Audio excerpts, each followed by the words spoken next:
தொடக்க நூல் அதிகாரம் 41 வரை.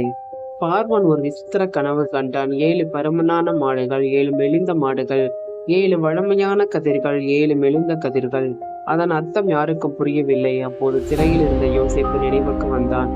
தேவன் கொடுத்த ஞானத்தால் 7 நல்ல ஆண்டுகள், பின்னர் 7 பஞ்சம் நிறைந்த ஆண்டுகள் என்று விளக்கினான். பார்வோன் அதிசயத்தான் யோசேப்பை எகிப்தின் 2ஆம் அதிகாரியாக உயர்த்தினான். பஞ்சம் வந்தது. அனைத்து நாடுகளும் உணவுக்காக எகிப்து நோக்கி வந்தன. பஞ்சம் காரணமாக யோசேப்பின் சகோதரர்கள் எகிப்திற்கு வந்தனர். அவர்கள் யோசேப்பை வணங்கினர். ஆனால் அதை தன் சகோதரன் யோசேப்பு என்று அவர்கள் அறியவில்லை. யோசேப்பு அவர்களை நன்கு அறிந்தான். அவர்களை சோதிக்க நினைத்தான். பெஞ்சமினை வர சொன்னான். சகோதரர்கள் மனம் மாறியதா, அவர்களின் அன்பு உண்மையா என்று கண்டறிய. பின்னர் தான் யார் என்று கூறினான். நான் தான் உங்கள் சகோதரன் யோசேப்பு. அவர்கள் பயந்தனர். ஆனால் அவன் சொன்னான், தேவன் நன்மைக்காக இதை செய்தார். நீங்கள் அஞ்ச வேண்டாம்.